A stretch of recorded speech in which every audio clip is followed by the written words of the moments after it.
Good morning, everyone, and welcome to today's Peacetime event. Whether you're joining us on Zoom, on Facebook, or on YouTube, welcome. So today's topic is called Moderation and the Five Gremlins. It will be hosted by Venerable Dr. Nicholas Thanissaro. Before we start, we're going to have a bit of a stretch. This is going to be a yoga-led video, just so that we get limbered up before our meditation begins. After that, I have a few announcements before we go on to Venerable Dr. Nicholas. If you could please just bear with us so that you can maximize your mindfulness activities. And there is a few things that are available within our program for those of you who are seeking a mindfulness community. So before we get to that, let's limber up and stretch a bit.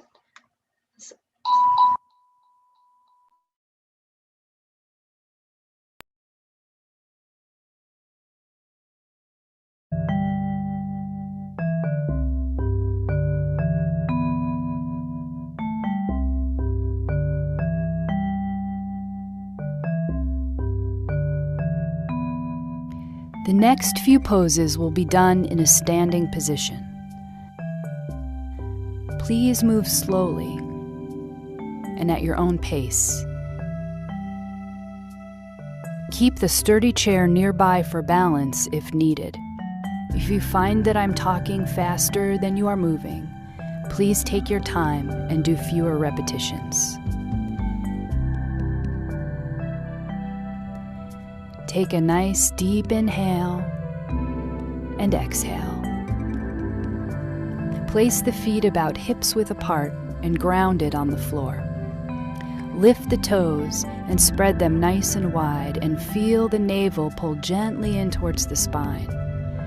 Push the toes into the floor and lean forward just a little bit. Feel the muscles that keep you steady. Lean back just a little bit and feel the toes come up. Feel the muscles that keep you steady in this position.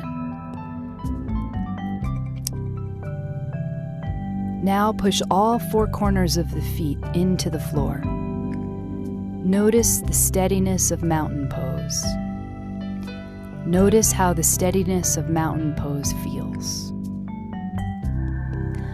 On the next inhale, roll the shoulders towards the ears, back and down so the shoulders are slightly open. Let the palms rest open to the side. Inhale and let the arms rise with the palms facing up. Exhale, bend at the elbows and allow the hands to come down the center line. Sink into the knees just a little.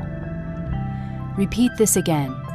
Inhale, lift the arms with the palms facing up. Allow the hands and face to be relaxed. Continue with this movement at your own pace. Breathe as you move and try to coordinate the breath with the movement.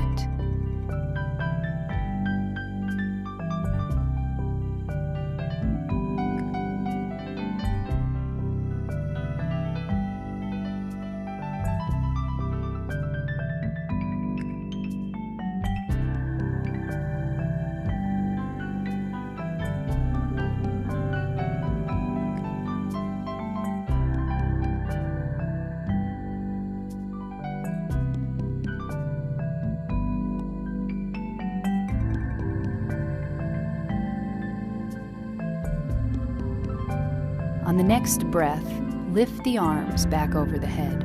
Fingertips point in, palms face up. Imagine that you have candles in the palms of your hands and you do not want to spill them. Turn the fingertips so they face behind you. The palms remain up. Turn the fingertips to the side and then to the front like an offering, then out to the side walls. Breathe as you move, up to the top with the fingers facing in again, towards one another, and then forwards like an offering, then out to the side walls. Breathe as you move, up to the top with the fingers facing in again. Let's do this rotation one more time.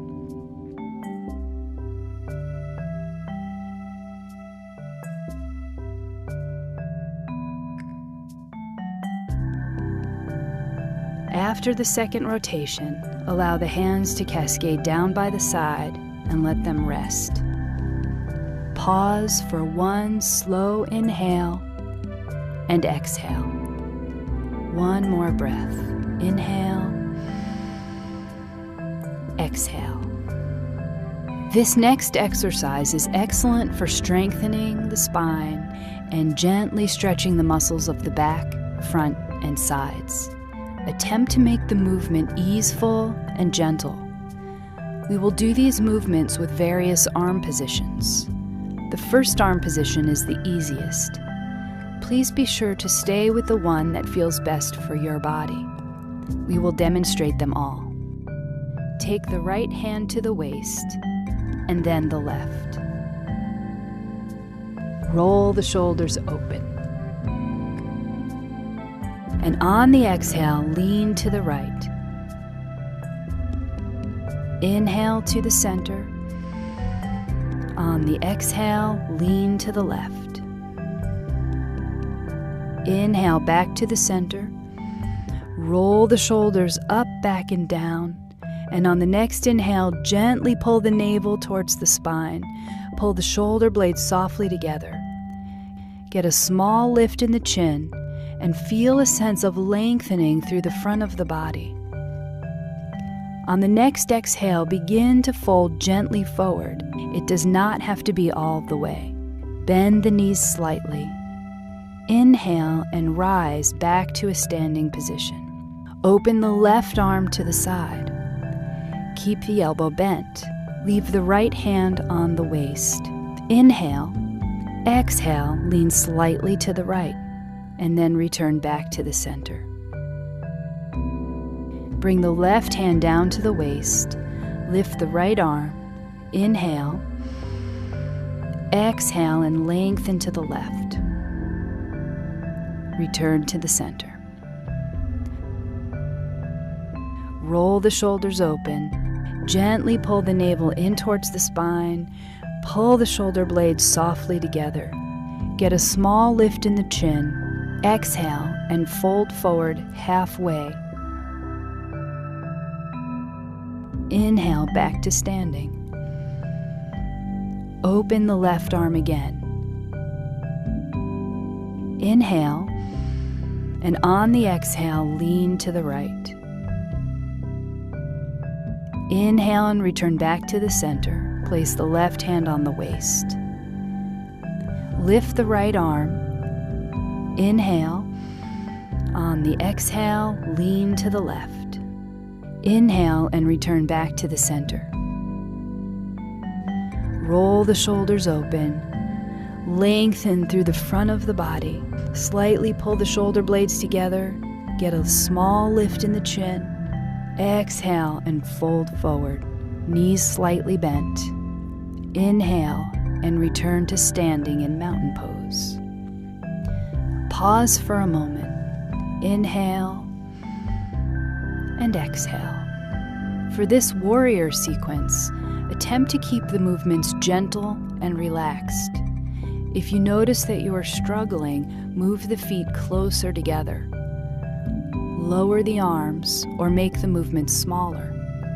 This pose is great for strengthening the legs, respiration, and opening the shoulders.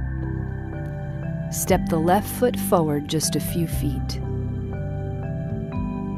The back foot points in at a 45-degree angle. The front knee bends and the hips face front if possible. Inhale, open the arms and bend at the elbows. On the exhale, bring the hands and elbows towards each other. Inhale, open the arms and push the heart softly forwards. Relax the shoulders. Exhale, bring the arms together. Inhale, open the arms to where you feel comfortable. Exhale, relax the arms inwards. Inhale, open and expand. Exhale, contract. Inhale, exhale. Bring the hands back down by the side, return to mountain pose. one breath here. Inhale, exhale. Step the right foot forward. Take a moment, there's no rush. Ground the back foot into the floor. Bend the front knee.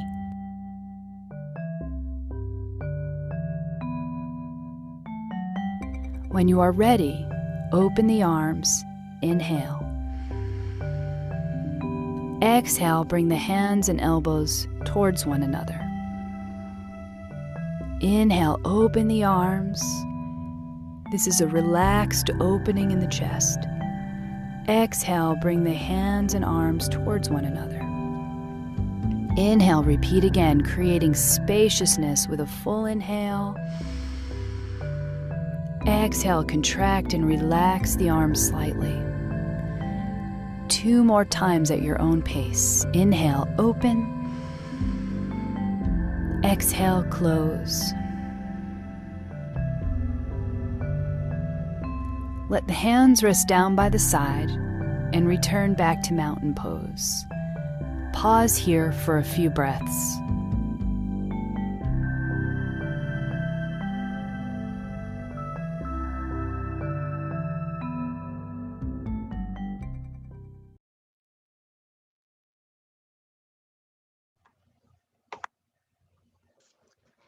Okay, so I hope everyone has had a moment to stretch. I see that we have more people joining us on Zoom today, so welcome. And for those of you who are watching on YouTube or Facebook, welcome as well. If it is your first time, I'd like you to just know that we have multiple sessions on Tuesday from 7 to 7:30, Wednesday 7 to 7:30, and Thursday 8 to 9, Friday 7 to 8, and Sunday 9:30 to 11 in the morning. Just keep in mind that only Friday there is no guided meditation. It is simply a time set aside for you to come and meditate in case you wanted to just find a short hour to get away and clear your mind. And today's peacetime meeting is Moderation and the 5 Gremlins, which will be led by Venerable Dr. Nicholas Thanissaro. Before we get started, there is a brief there is 2 announcements I'd like to make. And for those of us who want to meditate a little bit more, we have a bunch of inner peace channel programs on Zoom, or you can check us out on the MindGem app, which you can also connect to on Facebook. We have a small community there, and you're welcome to join if you think that communal meditation will definitely benefit your meditation practice. So please take a look at the schedule and see if it works for you. Another bonus of this Inner Peace Channel Zoom schedule is that you would be joined by people outside of California. Obviously, this is online, so there's no risk of getting COVID from anyone, but meditation practice is available.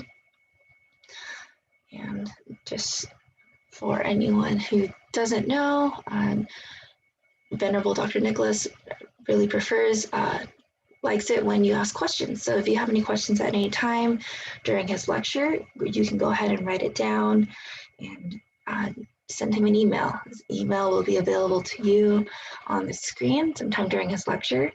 So he very much likes to answer emails. And last but not least, if any of you see Venerable Sopan, today is his birthday, so be sure to wish him happy birthday. Now let's get on with our topic for today, and I'll give the floor to Venerable Dr. Nicholas.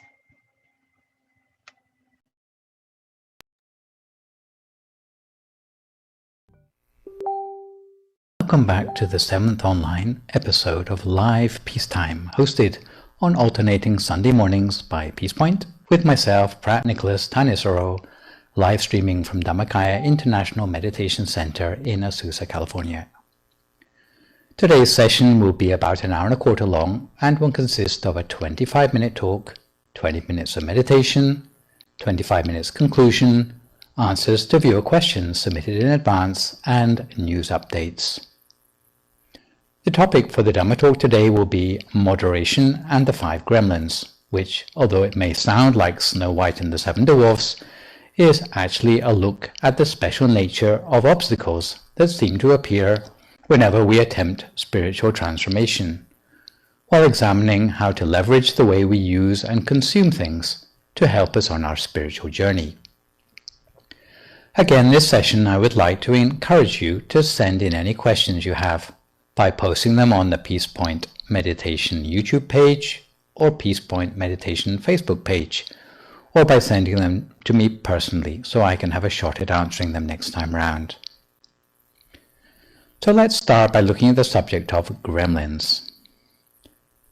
Once we are already endowed with vision, that is a view of self and possibilities in life amenable and realistic to spiritual transformation, the next step in spiritual transformation is to develop the commitment and integration of practice. If you go to sea, then you have to be prepared to weather high waves and storms. In the same way, even a clear vision of what you want to do in the way of spiritual transformation doesn't mean that you won't encounter obstacles when you get down to practice. You would expect that trying to do good deeds in life, the universe would somehow smile on you, but often it seems to work the opposite way, as if, to quote a sardonic expression, no good deed goes unpunished, which comments on the frequency with which acts of kindness can backfire, or people can suffer just for trying to be helpful. It is as if there is a special and unsurmountable inertia which we are all having to work against, like a malevolent force that would prefer that you stay asleep or blind, as we put it in the last session. This is the nature of the gremlins or Mara, which we will examine in this session. The idea is that if we know what we are up against, then we will be better prepared to avoid discouragement, since such gremlins often seem to know exactly how to get us riled up and to push all our buttons. Of course, the gremlins have different origins and come variously from weaknesses in our human makeup, both in the body and the mind, the weaknesses in others, and the weaknesses in society at large.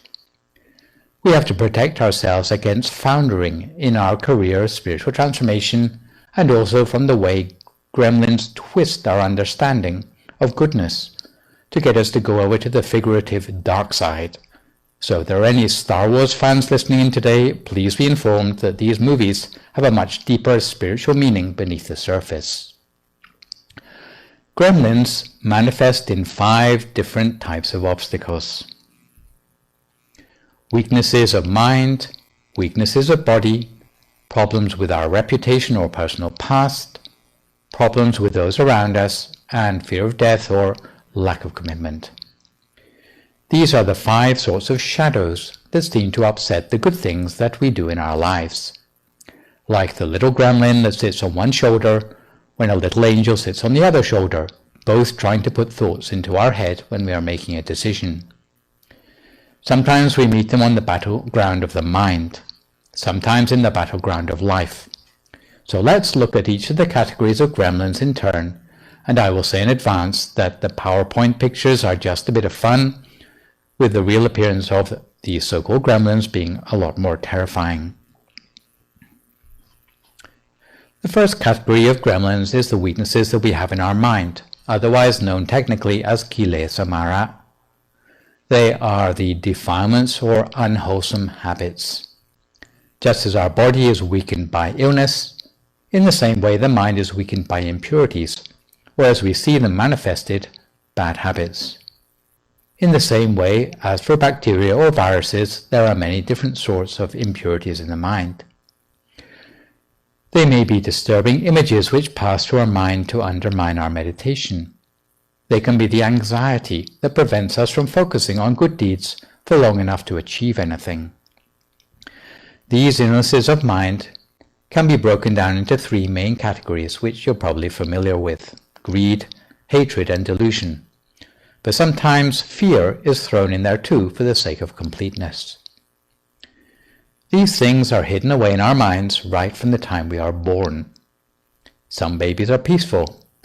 Others bawl and cry so much that there's no one who wants to take care of them. These are babies suffering from the impurity of hatred since the time of birth. The babies that are greed-ridden from birth will just eat and eat and eat.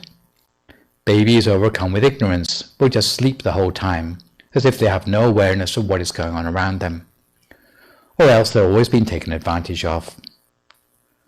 We have defilements from birth, but if we're prudent, they will not increase with the passing years.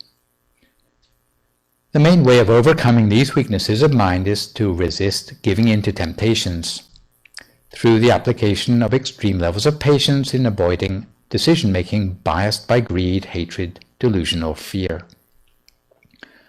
Through the application of principled decision-making, whether it be concerning consumer decisions, as we shall be seeing later today, or more generally for decisions, as we will see in the next session. The second category of gremlins is the weaknesses we have in our physical health, otherwise known technically as khandhamara. These are the faults in the hardware of body and mind that get in the way of our pursuit of good deeds. Some people are physically disabled. Some people need to wear eyeglasses because their eyesight is not so good. Worse than this, some people are born lame. Worse than that, some babies are born as conjoined twins, and the first thing the doctor has to do is surgery to separate them. As we get older, we groan whether we sit down or stand up, because you have so many aches and pains. The older you get, the worse it is. When you're young, you look pretty and fit, but as you get older, then you get long in the tooth and wrinkles line your face. Your eyes get deeper in their sockets, your back becomes bent. When trying to sit and practice meditation instead of being able to concentrate, you find you have many aches and pains that prevent you from focusing. You may be too short-sighted to see the teaching monk properly, or else your memory may be like a sieve, meaning that you forget everything they're teaching you. These are all what we mean by khandhamara. We can reduce our tendency to these by avoiding taking advantage of other people. Of all the things in the world that are dear to living beings, there is nothing dearer than one's own life, one's possessions, one's loved ones, or the need for trust. Also, we must be free of the roads to ruin or abhayamukha, which undermine our integrity, the economic system and the environment, which means that we cannot afford to come into contact with them even in moderation, namely drinking alcohol, taking intoxicating drugs, frequenting red light districts, being addicted to entertainment, gambling and lotteries, associating with bad company, or being too lazy to work. The third category of gremlins is problems with our reputation, or regrettable things, often euphemistically known as demons in our personal past, otherwise known technically as abhisankharamara, things we have done to damage our own credibility in the eyes of others. They inevitably catch up with us in the end. Supposing there was a gangster called John, but later he gave it all up and became an honest person again. In such a case, even though he's gone straight, there will still be no one who will trust him. When people ask about John, they ask, which John? We know hundreds of Johns. Another example is to suppose you had cheated on your wife. Even if you have long since given up your philandering, it will be especially hard for you to regain anyone's trust. These are the abhisankharamara, and you can't blame anyone but yourself, because you did it all to yourself in the past. According to Buddhist beliefs, even some things that we can't remember can catch up with us from the things we did in previous lives. To gradually overcome obstacles coming to us from a blemished reputation, it is particularly important that we establish ourselves in right livelihood. That is, you need to be especially careful about how you earn your living and make sure it's in a righteous way. Right livelihood will help you to think correctly, to have the right reason for doing things, because for most people, more than 1/3 of their lifetime is taken up with activities related to earning their living. Choosing certain ways of earning your living can be fraught with difficulties, both for yourself and for society. Some ways of earning a living make a profit out of the suffering of other people, which will only damage your reputation further. Thus, we try to avoid damaging ways of earning our living. If you don't get hired as an assassin, then you won't get the resulting troubles. This applies to avoiding selling liquor or making a career out of working in a slaughterhouse. Even if you're a monk, it doesn't mean you're immune to wrong livelihood. As a monk, you need to avoid giving lottery tips or telling fortunes for a living. If you can practice right livelihood, then you will not be a burden on society, and your mind will automatically be far more peaceful, even without having done anything special. The fourth category of gremlins is that of others around us, technically known as Deva Bhuta Mara. These seem to be the gremlins personified into jinx-like people who seem to make a full-time job of ruining your efforts to do good deeds. When mosquitoes bite you as you meditate, that is the work of Deva Bhuta Mara. When dogs come and howl and fight next to your window, or when a drunk is shouting and singing next door, or the family next door is quarreling, or the teenagers are revving up their motorbikes with the muffler off, just when you want peace and quiet for your meditation, then that is the work of Deva Bhuta Mara. Or it may be that it's someone in your workplace who is a constant troublemaker, wanting to sneak away for a drink or to liberate office property, but who sees you as a goody-goody who stands in the way of their adventurous lifestyle. Such people will make life difficult for you until you cannot stand working there any longer.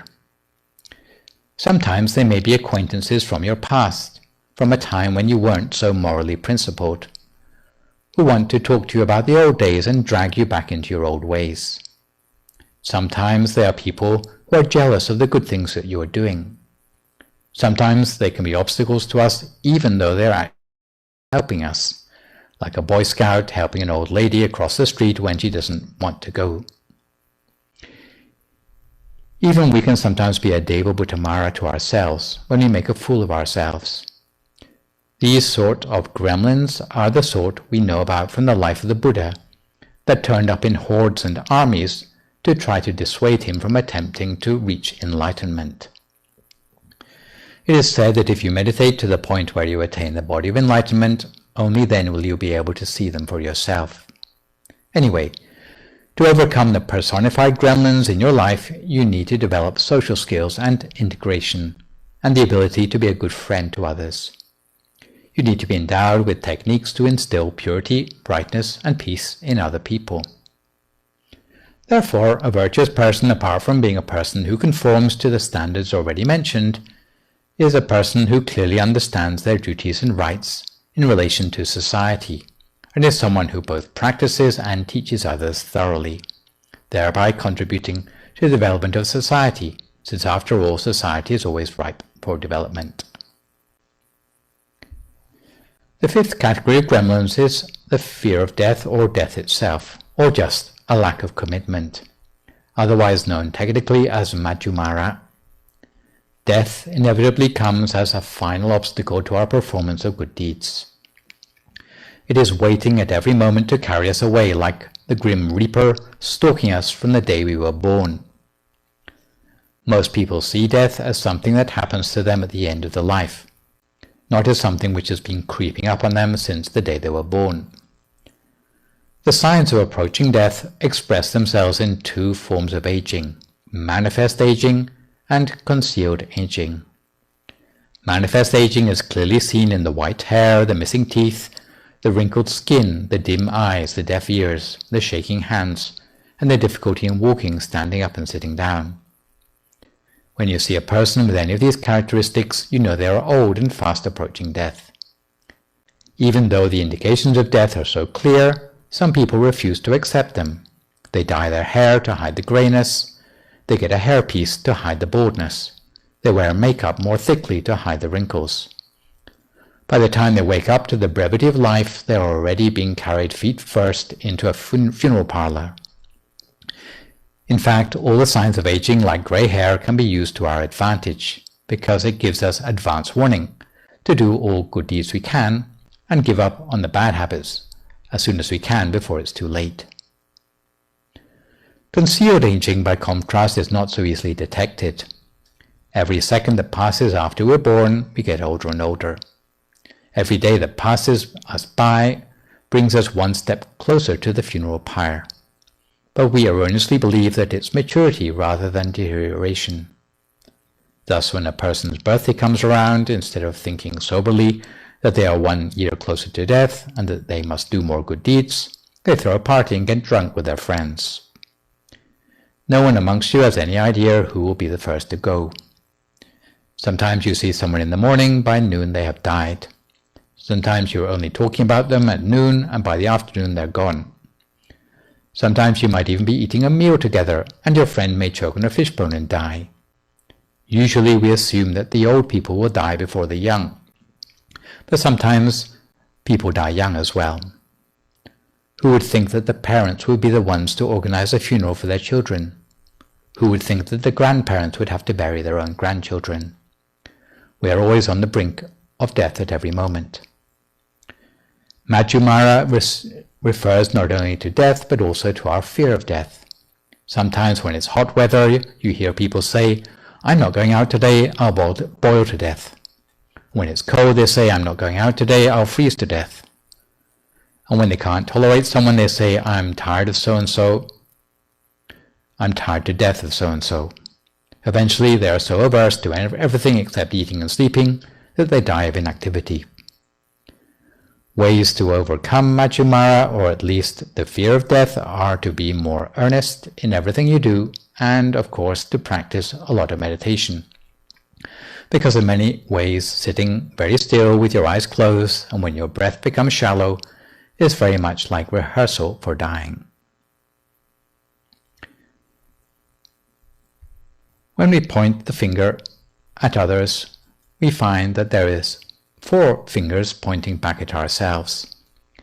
In the same way, 4 of the 5 gremlins mentioned come from ourselves, and only 1 comes from others. So starting with the development of ourselves is an efficient place to start in at least 80% of cases of obstacles to our spiritual transformation. Thus, taking responsibility is the first step towards facing up to the challenge of commitment. It means finding fault with ourselves before finding fault with other people. Sometimes gremlins are referred to as our teachers, because they are bearers of lessons which, if we can master them, we can move up to the next level in our spiritual transformation. It is said that to be able to know the working of Mara is to lose half the battle, and to know any less than this is to lose the whole battle. However, if we can identify them and put a name to them, we will not be so easily discouraged when we meet up with them in the course of our spiritual transformation. If you should come across gremlins on your spiritual journey, try to move from the attitude that no good deed goes unpunished to one of obstacles are there to be overcome. Especially if you are on the path of spiritual transformation, the fact that you have come across gremlins indicates that you are onto something worthwhile in your cultivation, and you should try to persevere, like a marathon runner who hits the wall but keeps on running regardless, and they'll soon be able to access a deeper reserve of energy that they never knew they had. In the Indian language from which the culture of meditation was originally derived, meditational gremlins were sometimes called upasaka, which literally means closer to heaven. So rather than being discouraged when you come across gremlins in your journey of spiritual transformation, try to see them as good news because they indicate your proximity to success. So now we come to the time for some meditation for ourselves. If you'd like to find a comfortable sitting position for yourself now as you listen to my instructions.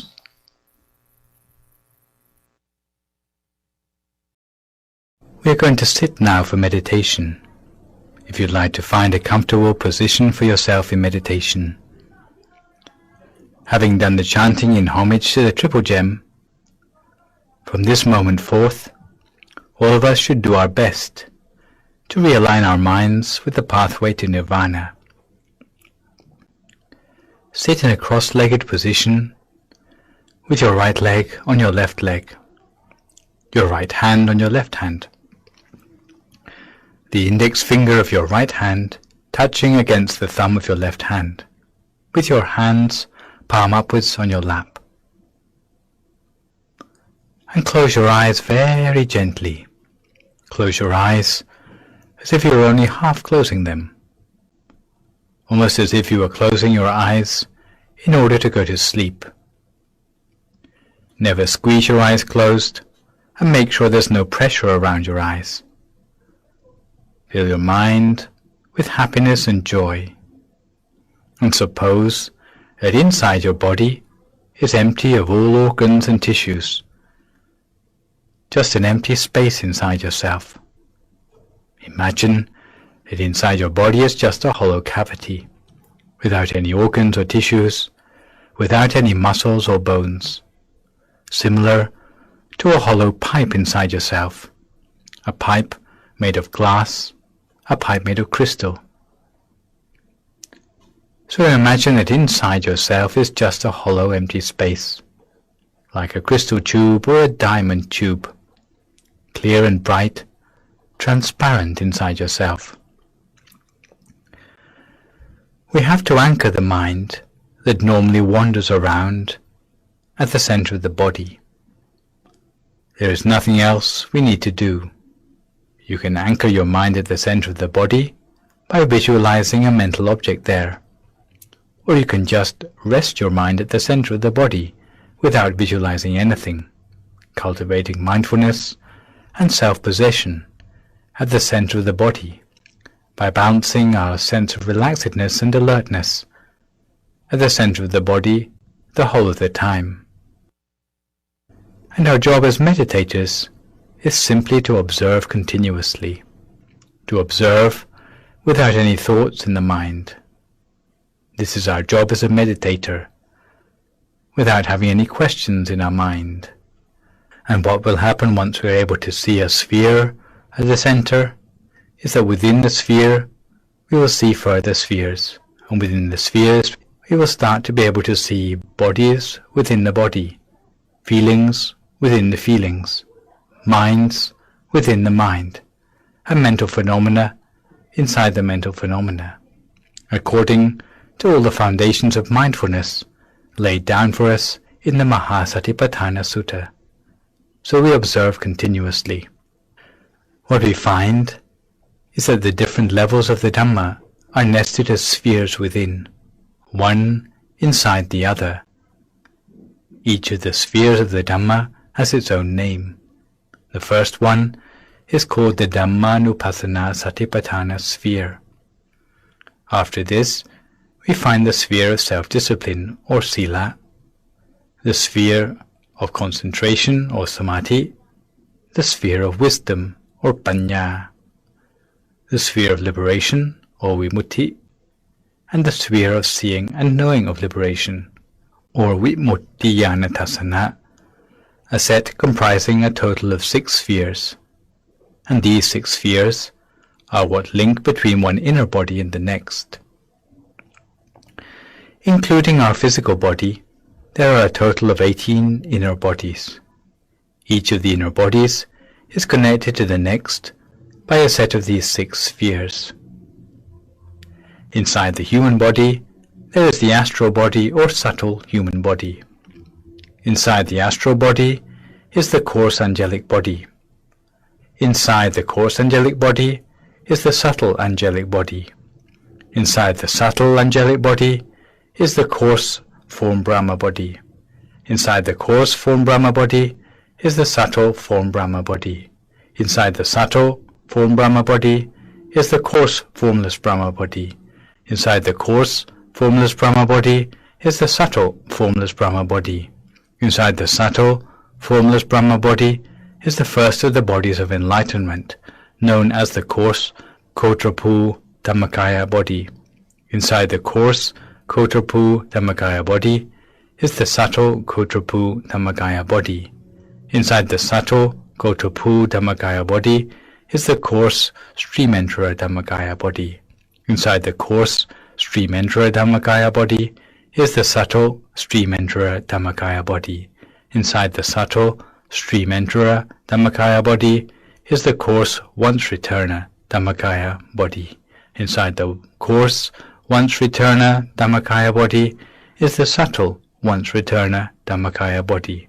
Inside the subtle, once-returner Dhammakaya body is the coarse, non-returner Dhammakaya body. Inside the coarse, non-returner Dhammakaya body is the subtle, non-returner Dhammakaya body. Inside the subtle, non-returner Dhammakaya body is the coarse, arahant Dhammakaya body. Inside the coarse, arahant Dhammakaya body is the subtle, arahant Dhammakaya body. All of these bodies are nested one inside the other and linked together by these sets of 6 inner spheres. This is like a blueprint for the structure of our lives, and it has been so since the very first time we were born as a human being. For each inner body, there are bodies, feelings, minds, and mental phenomena to be explored according to the foundations of mindfulness, as if we were going through the different layers of an onion, or as if we were going through different layers of a Russian doll.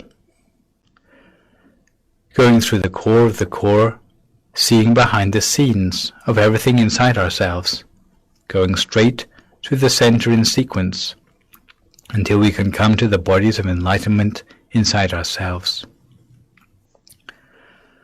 Once we reach the bodies of enlightenment inside ourselves, the body of enlightenment will start to reflect upon the aggregates inside ourselves.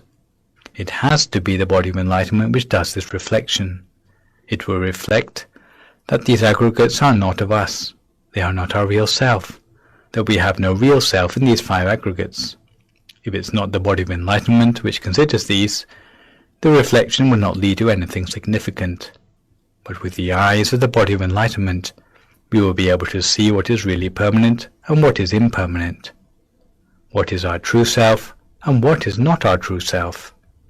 Once our body of enlightenment sees the things for what they really are, we will be able to let go of all things which are not our true self, which are not able to be a refuge to us. By letting go, we will be liberated of all of these things, and the mind will become pure as a result. As the mind becomes more pure, then we will be able to go deeper inside. The mind will become more radiant, becoming more pure, and then we will be able to go deeper inside ourselves. The mind will become more radiant and will return to its true position inside.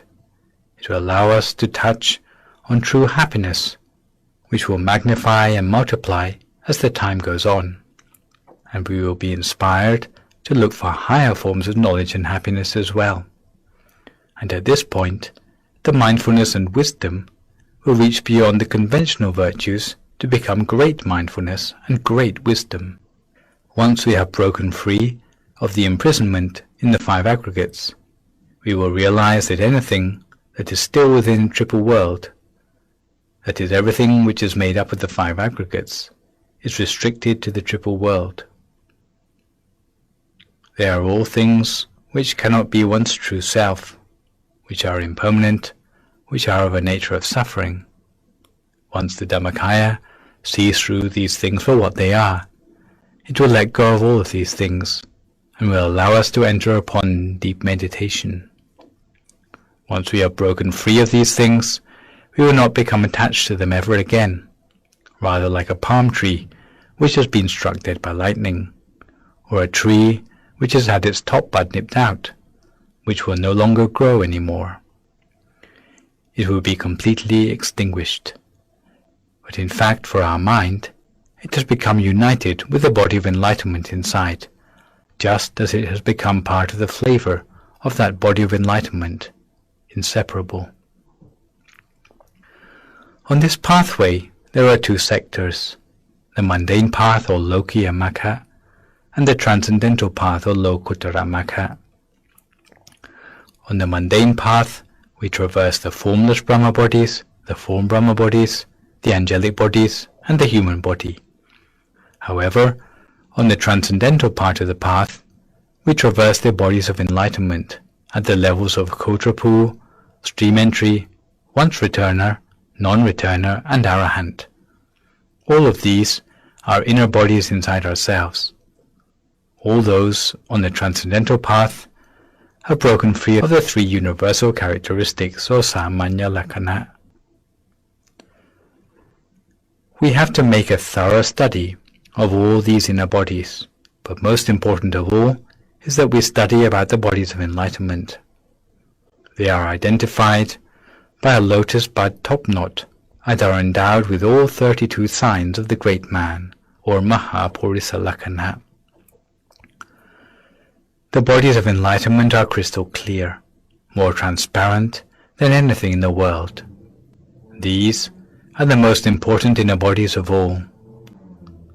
The aim in all our lives is to attain the inner bodies of enlightenment, especially that of the Arahant Dhammakaya body, because it is the body that has broken free of all forms of mental defilements.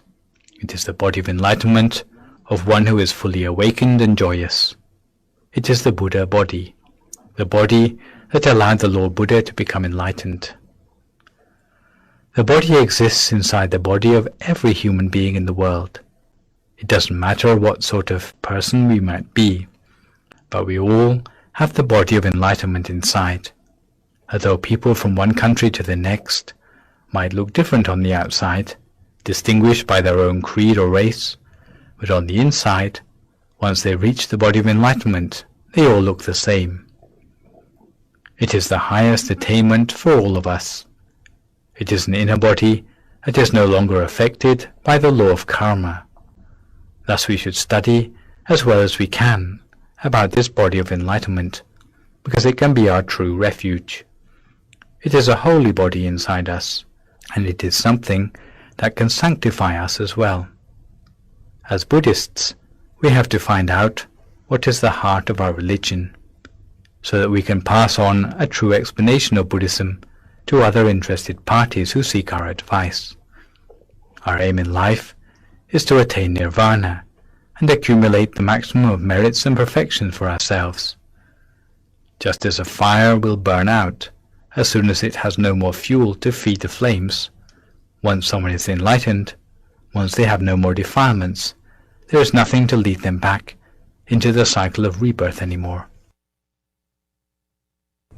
We have to make the effort to attain nirvana, or at least to be able to see nirvana for ourselves. It is only by bringing the mind to a standstill that we see this inner body of enlightenment for ourselves. We must do everything in our power to attain this inner body of enlightenment inside ourselves, because the inner body of enlightenment has a way of seeing the world that goes beyond the mundane. The way it sees the world is to go through the eyes of insight.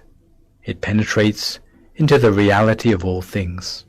It penetrates reality much more completely than any other inner body, whether it be the celestial bodies, the form Brahma bodies, or the formless Brahma bodies. It sees in all directions all around at the same time, 360 degrees at one glance. It can see into the future, and it can see into the past. It can see both the causes and the effects of every factor. There is no secret hidden from the eye of the Dhammakaya, whether issues about life or the world. The wisdom of the Lord Buddha was all-knowing and thorough, and that is why they call the Lord Buddha the Lokavidu, or seer of the world. This is what we really mean by the word insight. The syllable sight in the word insight indicates that insight meditation involves seeing, but it is no ordinary seeing. It is penetrative seeing of the world. If you can attain the Gotrapu Dhammakaya body of enlightenment, you can see things on a certain level. If you can attain the stream enterer Dhamma body, then you can see a little bit more. If you can attain the bodies of the once returner or the non-returner, you can see more still. But it is only when you can attain the body of enlightenment of the Arahant that you can see everything. This is the true meaning of the word vipassana. This is our real aim in the practice of meditation, so that we can attain this sort of vision for ourselves. And the way we can do that is by bringing our mind to a standstill. We have to strike a balance and poise for ourselves in meditation, a balance which will occur whenever our mind comes to a standstill. You will know at that time what is the optimum for your mind. This is why we say that the stopping of the mind is the secret of success. Every moment of every day, we are using up the merit which we have stored up from our past, and we need to replenish our merit to replace the merits from our past that we are burning up. But one way of replenishing the merit that we often forget about is the merit of practicing meditation until our mind can come to a standstill. The great abbot of Wat Bak Nam once taught that to meditate until the mind comes to a standstill, even for an instant of no longer than the flap of an elephant's ear or the flick of a snake's tongue, is a huge merit, more than the building of 10 temples or pavilions, because the merit of building temples, although improving the quality of your rebirth, still leads you back to be reborn in samsara, the cycle of birth, death, and rebirth. The whole of the time, we are using up the merits we have accumulated for ourselves from the past. This is why the accumulation of new merits is so important to us. If we understand this properly, we can steer our lives away from catastrophe and towards success. So, if we cultivate all sorts of merits in the meantime, we will help the mind to come to a standstill. We will be able to find out who we really are. In this connection, there is an account from the time of the Lord Buddha about a group of 30 princes known as the Patavakiya, who were amusing themselves by playing hide and seek in a forest glade between Benares and Uruvela. All of the princes except one had paired themselves off with a princess. The remaining prince had brought along a courtesan instead. As they were playing hide and seek, they had taken off their crown jewels and left them in the safekeeping of the courtesan. When the princes and princesses were busy looking for each other, the courtesan made off with the crown jewels she had been entrusted with, intending to quit her courtesan's trade and never to have to work again for the rest of her life. So she took the crown jewels and ran away from the forest. Now, instead of being a game, the hide and seek became a hunt for the courtesan, but no matter how hard they looked, they could never find her any more. However, while they were looking for her, they came across the Lord Buddha in the forest. They asked if he had seen a courtesan carrying jewels passing that way. Instead of answering them, the Buddha asked them a very profound question in return, namely, would you be better off looking for that woman or looking for yourself? Do you want to look for that woman, or would you be better off looking for yourself? Because the Lord Buddha knew very well that those princes hardly knew themselves at all. It was only the superficial self which they knew. And where is the benefit in that? He asked them again, would you be better off looking for that woman or looking for yourself? The princes had latent wisdom from their previous merits, and they admitted that they would be better off looking for themselves. Accordingly, the Buddha said, if you want to look for yourself, I will teach you the method. And the method he taught was just the same as you are being taught now, how to find your true self by sitting down to meditate. The Lord Buddha taught that the physical body is not our true self. It is only our superficial self. There's no point wasting our time with this, because it harbors only suffering from the time we are born to the time we pass away. If they thought they were reducing their suffering by playing hide and seek, they were surely mistaken, because such distractions are only a temporary escape from suffering. It just serves to take our mind off the suffering. It would be better that they look inside themselves at the center of the body, to bring the mind to a standstill, and in this way to release themselves from the aggregates on various different levels. As soon as their mind comes to a standstill, they would see their true self inside and would attain unbridled happiness for themselves. The princes listened to his advice and followed it. They were no longer reckless, and before long, as a result of the Buddha's teaching, all 30 of the Bhattacharya were able to attain their true selves inside, that is, the body of enlightenment of the Arahant, and they became ordained there and then. As for us, the principle is just the same. Our true self is our Dhammakaya inside, or our body of enlightenment. So today, in your meditation, may all of you succeed in attaining the body of enlightenment inside yourself. Now each to their own meditation for a few more moments in silence. We are going to stay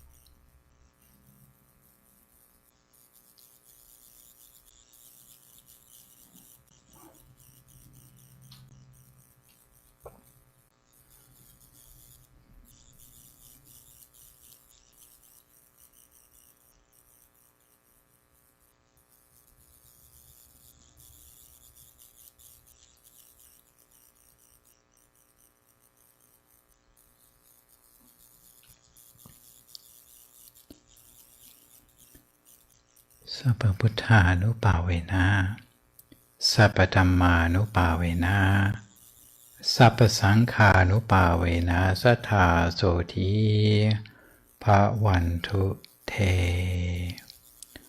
So if you'd like to come to the end of your meditation for today, you can gradually open your eyes again.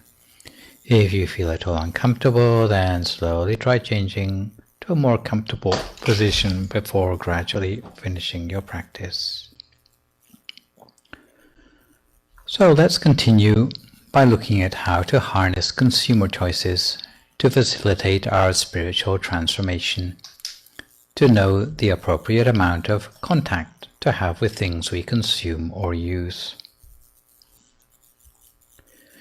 You may be surprised to know that the expression "you are what you eat" can be traced back to the French lawyer and politician Antoine Briat-Saurin as early as the 19th century. Consumption is not just about what we eat, however, because everything we deal with brushes off on us. Just like Friedrich Nietzsche, in his book Beyond Good and Evil, warned us about getting mixed up with negative influences we cannot control, even if we think we are fighting it, with the words, "Whoever fight monsters should see to it that in the process they do not become a monster themselves. Because if you gaze long enough into an abyss, the abyss will gaze back into you." You might wonder why, if being a consumer is so risky, why we have to consume anything at all. Unfortunately, as our teacher Lompo Tachiwo reminds us, our body is not self-sufficient. Because in our body, 18.75 million cells of the body die each minute. We need certain basics, whether it be food or medicine, to replenish the impure elements that build up our body. And we need clothing and shelter to protect our health. Given that consumption is necessary, the question for the person involved with spiritual transformation becomes how to navigate a way to consume in order that the associated habits that brush off on us are not going to be damaging. The main myth to be dispelled here is that moderation is always a virtue. Once we are already endowed with vision and have started to set out on the path of spiritual transformation, which helps us to deal with the challenge of commitment and integration of practice, as we have already said earlier, the first step towards commitment is the development of responsibility, especially towards living up to our vision. Earlier we talked about gremlins that seek to derail our good intentions by twisting them. Thus you can see that sometimes if we leave decision-making to our whims, we run the risk of our decision-making processes being taken over by the gremlin of weakness of mind, or kilesa mara, which will bias us in a harmful way, a way that's harmful to our spiritual transformation. Thus, until we can start to recognize the working of gremlins, sometimes it's useful to have decision-making strategies to ensure that our decision-making is objective in every case. It is like having the knowledge of how to do basic math in our head to back us up for the time when our calculator app is unavailable. The burning question for the problem of decision-making we shall look at in particular today is the question of moderation, where the amount we do of something or consume of something can affect whether we get little benefit, much benefit, or much harm. I use the term consume loosely here to mean both things we actually use, but also the things we choose to come into contact with that somehow brush off on us in our positive or negative way. Maybe you can think back to the second session I did with the simile of washing the shirt, where we can either trash the shirt, leave it dirty, or get it perfectly clean. Indeed, moderation is an issue for which meditators need to be more streetwise than your average person. For example, meditators need to think about the amount of water to drink before meditating, so as not to get thirsty during meditation, but at the same time not to have to visit the restroom halfway through.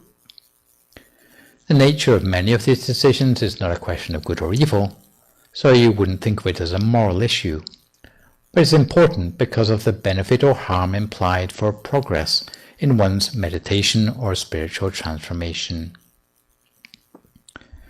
So there are 4 categories we will look at, which relate to the question of the right application of moderation. There are wholly good things, where the more we do the better. There are neutral things, which are best in moderation. There are things that are harmful at certain times of vulnerability, and there are things that are always harmful. Let's start by looking at the category of things that are wholly good. If we want to go beyond 5 precepts, which you're already familiar with, I'm sure, to shift from simply neutral actions, that is, avoiding unwholesomeness, to more positive ones, then we have to make a further effort by cultivating what's known as 5 virtues to the maximum, namely compassion, generosity, contentment with one's spouse, truthfulness, and mindfulness. So we will look now at each of these virtues in turn to see how we can cultivate them to the maximum. The first of the virtues is compassion, which means at the very least controlling all the unpleasant things that come from the body in a way that would not be offensive to others, such as being properly turned out, courteous, and quick to express concern for others. Better than that, it would mean being the sort of person who goes out of your way to help others, rather than doing things to trigger others' suspicions. The second of the virtues is generosity, which means giving things, time, forgiveness, attention, teaching, and advice to others out of compassion. The third of the virtues is contentment with one's spouse. In the old days, people would be very careful to mend possessions of theirs that had been broken. If a chair was broken, they would find spare parts and mend them. Only in the worst case, where the object was beyond repair because of wear and tear, would they buy a new one. In the same way, it was traditional for partners in a marriage to stay together for the whole of their lives, or at least until their children had grown up. If the marriage fell on stormy times, they would see what they could do to mend the marriage. Nowadays, however, we live in a throwaway society. If anything breaks, it costs more to mend it than it does to buy a new one. Since the Western world has become obsessed with recycling trash, the same cavalier attitude has been carried over into marriage as well, and there seems to be more recycling of marriage partners than efforts to create and maintain a good marriage partnership. On the topic of ways to maintain a relationship, that's something that we will look at in more detail in a later session. The fourth of the virtues is truthfulness, which means being earnest and honest, not telling lies to others or to yourself, for that matter. It means putting your best effort into every task you do, especially towards doing good deeds. Training yourself to be a person of your word, true to yourself and honest to others, allowing spiritual transformation to take root in your character. Again, we will look at this in a later session under the heading of perfectionism. The last of the virtues is mindfulness, which means training yourself to keep your mind at the center of the body the whole of the time, whether you have your eyes closed for meditation or open for other duties you perform during your life. Mindfulness means keeping up meditation as a regular habit to get to the roots of the problem that crop up in life.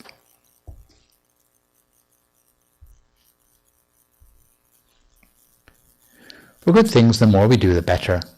But even though we know this on an intellectual level, it doesn't guarantee that we will follow through in real life. The reasons we don't give full attention to cultivating wholesomeness are on 3 levels. Some people try to do good deeds, but they give in to themselves easily because they lack inspiration. If you find this is your case, for you need to stay close to those who are more motivated.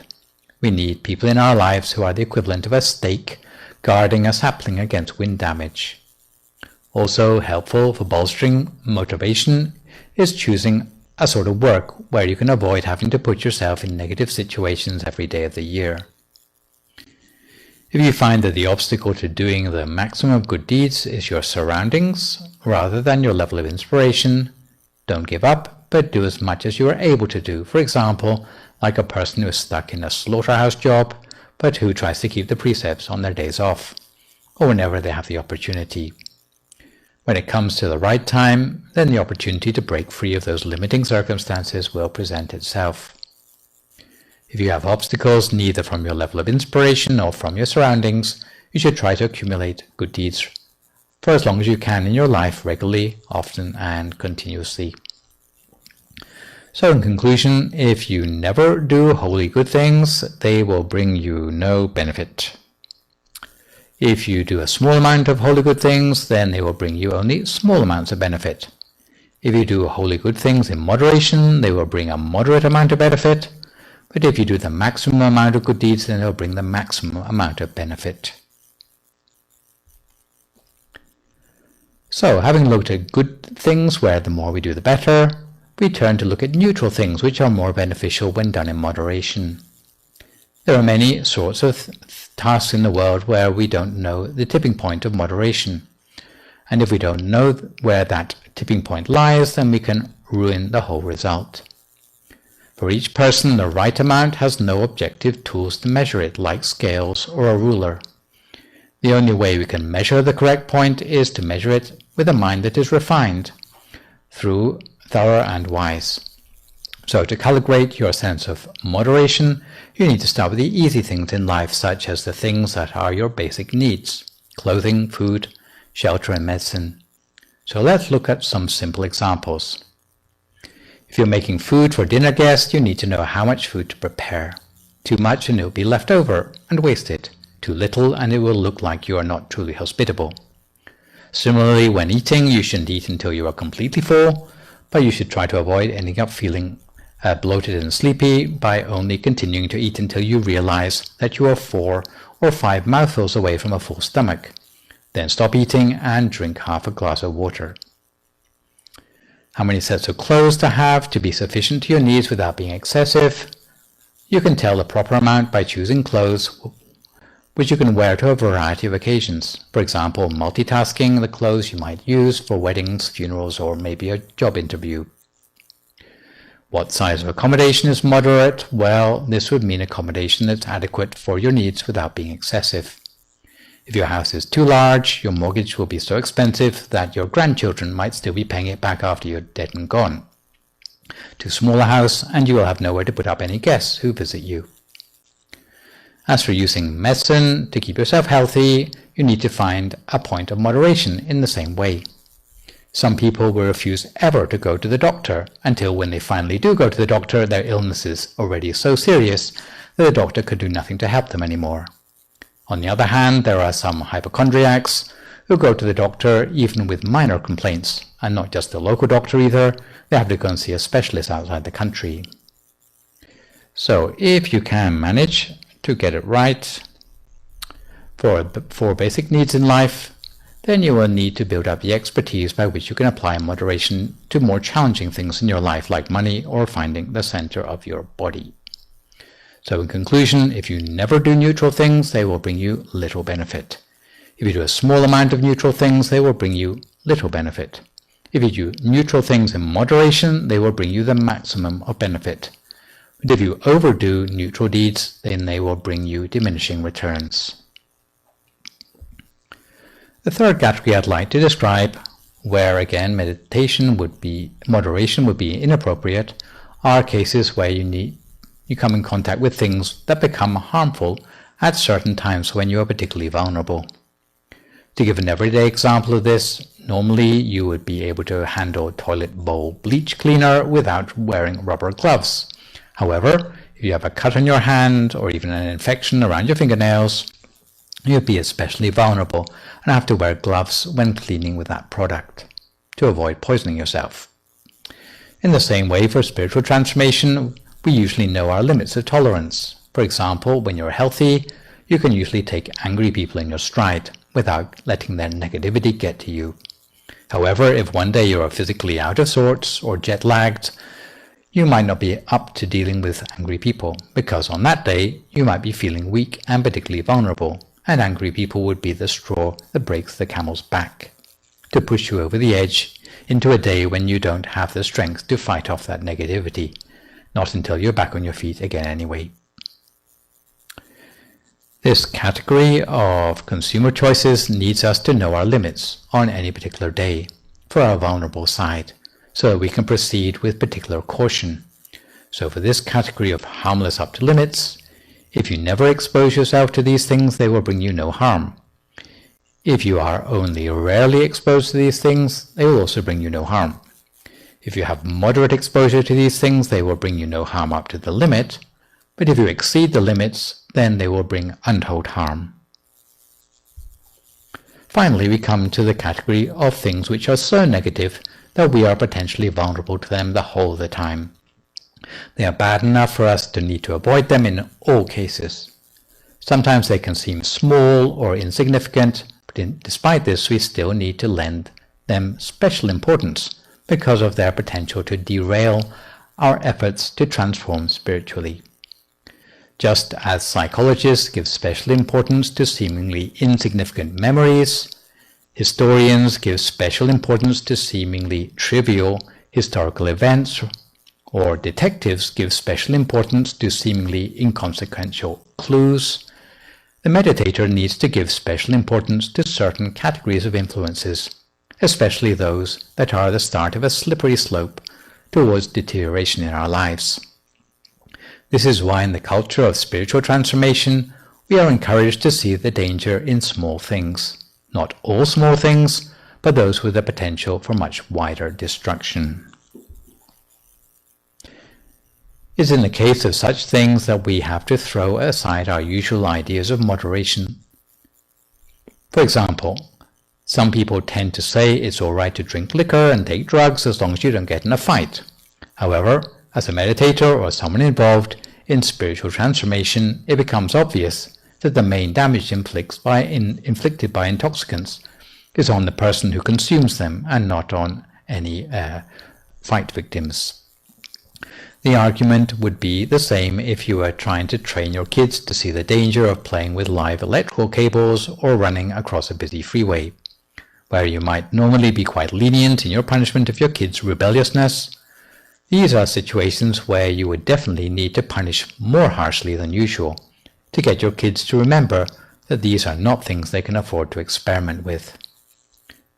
So for this category of harmful dealings, if you never expose yourself to these things, they will bring you no harm. If you have a small amount of exposure to these things, they will bring you a small amount of harm. If you have a moderate exposure to these things, they will bring you a moderate amount of harm. But if you have a lot of exposure to these things, they will bring you great harm indeed. Once you have an idea of these categories, you can have the wisdom to identify what category any object you consume belongs to. You need to educate your common sense and don't just assume that moderation is the answer to everything.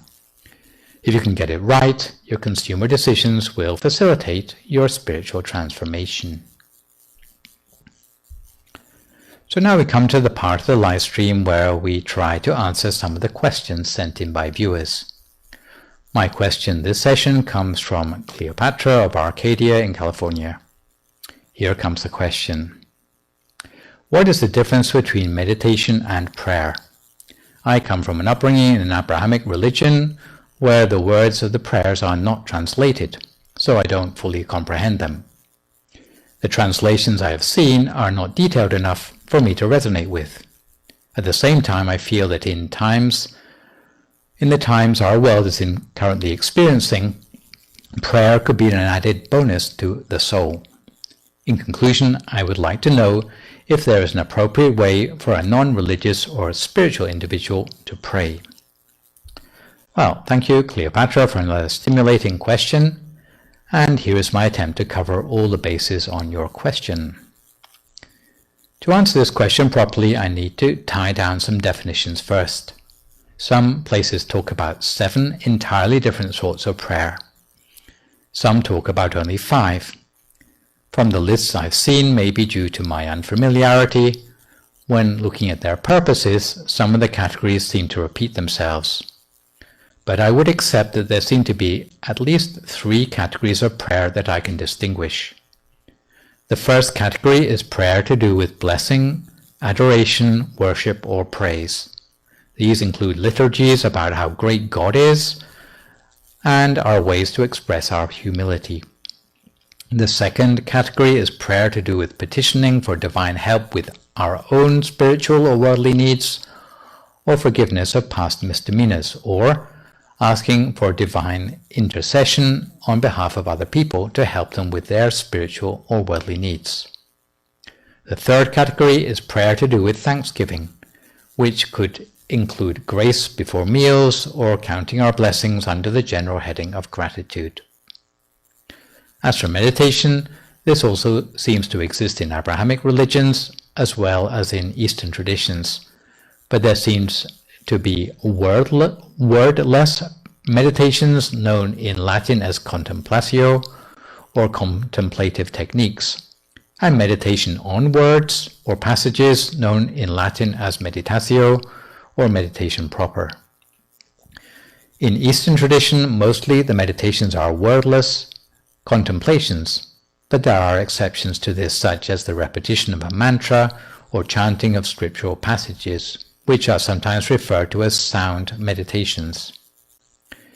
Even without looking at the meaning of the words, you already have some parallels between Eastern and Western ways of meditation, where words are used. If you start to look at the words, I think you can find Eastern equivalents to what the West would call prayer in the various sorts of chanting, at least in the categories of worship, which in Eastern terminology is called puja or puja, and for the petition or intercession prayer, which the Eastern terminology would call adhitthana, which literally means resolution or determination. In both cases, you have some acknowledgement of a power higher than yourself, which is either deserving of your worship or powerful enough to fulfill the things that you are petitioning for. Some people joke that Buddhists add in an extra O to the word God to make it good, because the higher power Buddhists put their hopes in is not a supernatural being, but the power of goodness that a person can accumulate by their choices, words, and deeds.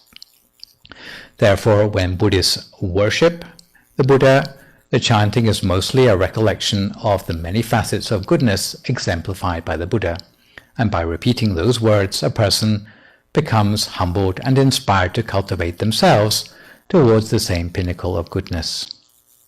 As for their resolution, the Buddhists call upon the goodness they have cultivated in the past to be channeled into things to improve their own or others' lives.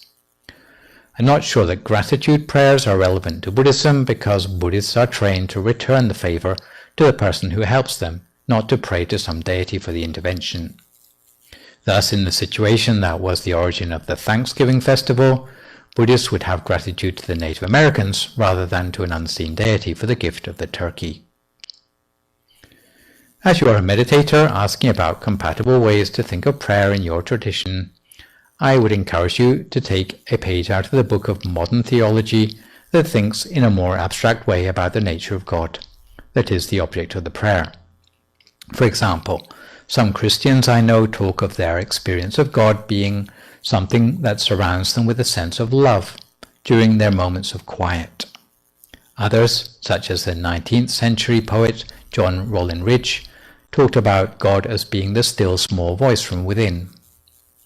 In the process theology tradition of the Claremont School of Theology, where I am currently based, they talk about God arising in the space between people whenever there is an act of compassion between them. I like this latter concept because it means that the idea of God can be shared by anyone of any religion, or even by people doing good who have no religion. Thus I would say that when praying, try to see prayer as a way to connect more easily with the states of mind that you're familiar with from meditation, and to try to understand the God on the receiving end of your prayer less as an old bearded man sitting on a cloud, and more as an all-encompassing goodness, an uplifting energy that extends towards all beings, but which may be manifest to only a few. For those of you who like to visit the temple in Azusa to bring offerings, please be informed that there is a new site for temple offering at the car parking lot next to the main temple building between 10 and 11 a.m. each day. If you have trouble with the passcode on the gate or wish to visit at a different time, please call Jenny on 562-716-2961. There will be a monk on standby in PPE to receive the offering and give a short blessing for visitors. English-speaking monks will be on duty on Wednesdays and Saturdays. A short ceremony for 5 precepts, meditation and a blessing are given on the weekends starting at 10:45 a.m. Needless to say, the whole temple would like to rejoice in the merits of all continuing to take the opportunity to support the temple in this way. In the meantime, try to stay healthy, avoid recklessness or complacency in the face of the virus, maintain a positive mood, speak only positive words, forgive others, extend good wishes to others, and meditate daily. Try to overcome your gremlins and leverage your consumer decisions for your own journey of spiritual transformation. So today for myself, this is me, Phra Nicholas, signing off for today. So long and stay safe.